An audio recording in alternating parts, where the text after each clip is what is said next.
ओमज्ञानतिमिरन्धस्य ज्ञानाञ्जनशलाकया चक्षुरुन्मिलितं येन तस्मै श्रीगुरुवे नमः। श्रीचैतन्यमनोभीष्टं स्थापितं येन भूतले स्वयं रूपकदा मह्यं ददाति स्वपदान्तिकम्। श्रीकृष्ण चैतन्य प्रभु नित्यानंद श्री अद्वैत गदाधर श्रीवासदि गौर भक्त वृंद। हरे कृष्णा कृष्ण कृष्णा हरे हरे, हरे राम राम राम हरे हरे। हम जब नाम जब शुरू करते हैं जीवन में उसके पहले हम बहुत सज्जन रहते हैं। और जब नाम जब आरंभ करते हैं तो नाम जप के समय मन में ऐसे ऐसे ऐसे विचार आते हैं कि हमको भी अपनी ही शर्म आती है, लज्जा आती है कि मेरे मन में इतने बुरे विचार कैसे आ रहे हैं। और फिर साधक जो हरि नाम जप कर रहा है वो त्रस्त हो जाता है, परेशान हो जाता है। तो उस समय हमको डगमगाना नहीं चाहिए, क्योंकि हमारे मन में विचार वही आते हैं जिसका बीज हमारे आत्मा में रहता है, हमारे संचित में रहता है, या हमारे पूर्व जन्म के संस्कार में रहता है। हमारे मन में ऐसे कोई भी विचार या कल्पना नहीं आ सकती है जो हमारे संस्कार नहीं है। और ये संस्कार बहुत ही गहरे और बहुत ही सूक्ष्म होते हैं।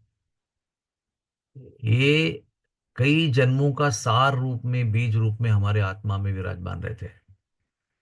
और जैसे हम जब शुरू करते हैं तो ये डिस्टर्ब हो जाते हैं, उनका सेटलमेंट जो है वो उखाड़ने का काम शुरू होता है। इसलिए जब करते ही वो बुरे बुरे विचार मन में आने लगते हैं। इस नदी का पानी अगर चल रहा है आराम से तो एकदम क्लियर दिखता है। कोई व्यक्ति उसमें स्नान करने के लिए उतर गया तो नीचे का सारा जो, क्या कहते हैं, कीचड़ है ना, जो कीचड़ की जो व्यवस्था है वो पूरी ऊपर आ जाती है। और पानी पूरा जो है वो एकदम टर्बिड हो जाता है, एकदम दूषर हो जाता है। तो हमको जब तक हम नदी में नहीं गए थे तब तक पानी बहुत स्थिर था। जब नदी में प्रवेश किया, पैर नदी के तलवे तले में लग गए, सारी धूल ऊपर आ गई। जब कुछ उसी प्रकार का है। जब तक भौतिक जीवन जी रहा है माया बड़ी प्रसन्न है, चलो मेरी गोद में ही मैंने उसको वश करके रखा है। जैसे ही भगवान नाम का जब शुरू करते हैं तो एक प्रकार से हम माया के साथ युद्ध छेड़ देते हैं। तो माया तो बड़ी बलवान है, वो अपनी गोद में बसे हुए व्यक्ति को छोड़ नहीं सकती है।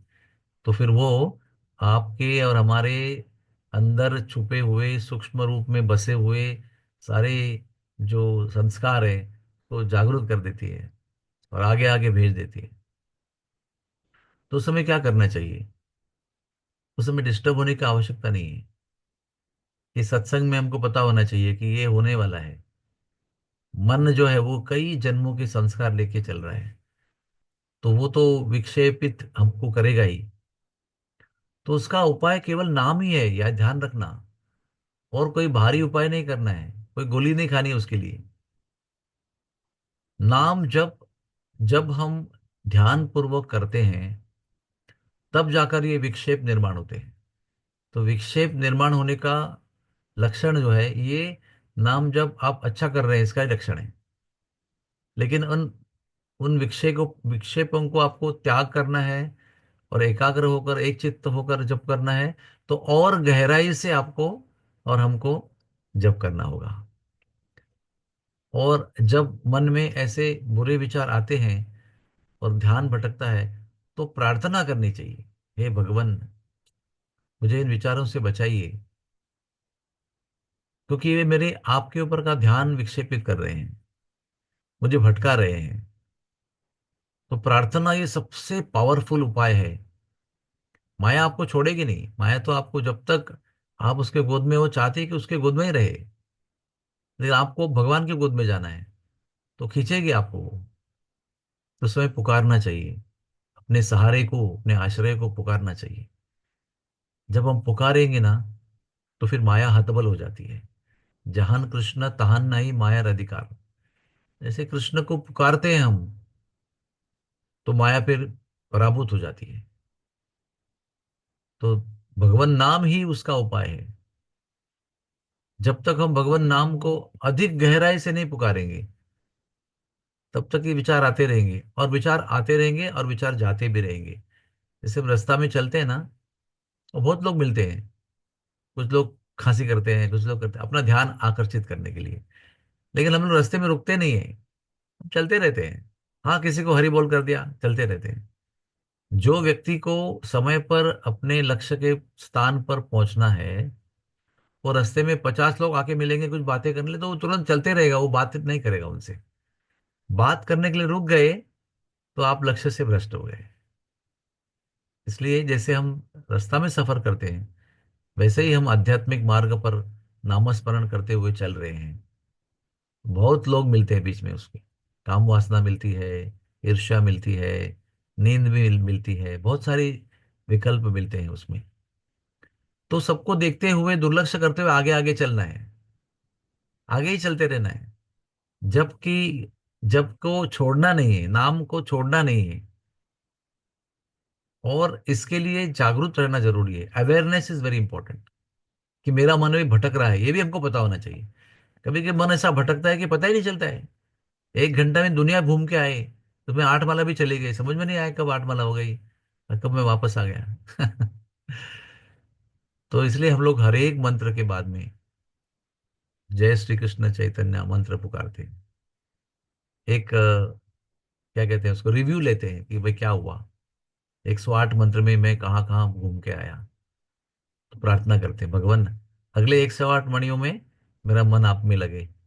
अगले 108 बार आपके महामंत्र को पुकारते हुए मेरा मन आप में ही लगे भगवान। मैं प्रार्थना करता हूँ, मुझे क्षमा कीजिए, मुझे शक्ति दीजिए, बोल दाओ शक्ति दाओ, कि आपके चरणों में मेरा मन रहे। कम से कम जब मैं आपको पुकार रहा हूं, तब तक तो मेरा मन आपके इसमें रहना चाहिए। दिन भर में भटकेगा तो मैं नाम नहीं कर रहा हूं तभी ठीक है, लेकिन जब आपका नाम पुकार रहा हूं, तो भगवान आप इतनी तो कृपा कीजिए, 2 घंटा निकाल के बैठा हूं तो आपके पास मन रहे मेरा, चित्त मेरा आप में लगा रहे, ध्यान मेरा आप पर रहे। प्रार्थना बहुत आवश्यक है, इसलिए हम जब के आरंभ में भी प्रार्थना करते हैं, हर एक माला के बाद में प्रार्थना करते हैं, और एंड में भी ये नाम जप का जो हमारा सेवा है, वो भगवान के चरणों में अर्पण करके प्रार्थना करते हैं। हरे कृष्णा कृष्ण कृष्ण हरे हरे, हरे राम राम राम राम हरे हरे।